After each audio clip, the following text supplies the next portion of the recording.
সুপ্রিয় দর্শক, আজ আমরা কথা বলবো বাংলাদেশের জনপ্রিয় তরুণ অভিনেতা ইয়াশ রোহানকে নিয়ে।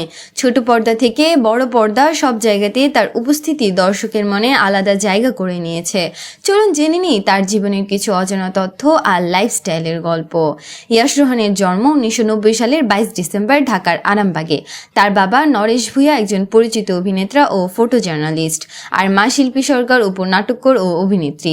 পরিবার থেকেই তাই অভিনয়ের প্রতি ভালোবাসা তৈরি হয় তার ভেতরে। শৈশবে কিন্তু অভিনয় নয়, তিনি বেশি আকৃষ্ট ছিলেন বিজ্ঞানের প্রতি।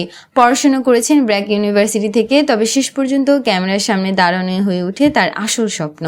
2015 সালে শর্ট ফিল্ম দিয়ে যাত্রা শুরু করেন ইয়াশ রোহান।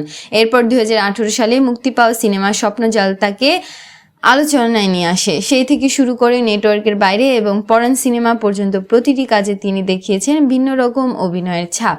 এবার আসা যাক তার লাইফস্টাইলে। ইয়াশ রোহান খুবই সাদামাটা জীবনযাপন করেন, ভ্রমণ করতে ভালোবাসেন, নতুন জায়গা ঘুরে দেখা আর ফটোগ্রাফি করাও তার অন্যতম শখ। মাঝে মাঝে রান্নাও করতে পছন্দ করেন তিনি, আর ইনস্টাগ্রামে প্রায় শেয়ার করেন তার কাজ, ভ্রমণ আর ব্যক্তিগত মুহূর্তগুলো। তার ধর্মীয় পরিচয় হিন্দু, আর এই বিষয়টি নিয়ে কখনো কখনো আলোচনা হয়েছে, কিন্তু তিনি সবসময় বিশ্বাস করেন প্রতিভাই একজন শিল্পীর আসল পরিচয়, আর দর্শক সেটাকে ভালোবাসে। বর্তমানে ইয়াশ রোহান শুধু চলচ্চিত্রেই নয়, বরং ওটিটি প্ল্যাটফর্মেও কাজ করছেন। সামনে আরও কিছু নতুন কাজের পরিকল্পনা রয়েছে তার, যা দর্শকদের জন্য নিঃসন্দেহে হবে চমকপ্রদ। সুপ্রিয় দর্শক, এভাবে প্রতিভা, পরিশ্রম আর আত্মবিশ্বাস দিয়ে এগিয়ে যাচ্ছেন ইয়াশ রোহান। তার লাইফস্টাইল আমাদের শেখায় নিজের স্বপ্নকে অনুসরণ করলে সাফল্য একদিন নিশ্চিতভাবে আসে।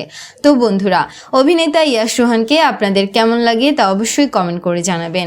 আর ভিডিওটি ভালো লাগলে লাইক, কমেন্ট, শেয়ার করতে ভুলবেন না, এবং পরবর্তী ভিডিও সবার আগে পেতে আমাদের চ্যানেলটি সাবস্ক্রাইব করে পাশে থাকুন। ধন্যবাদ।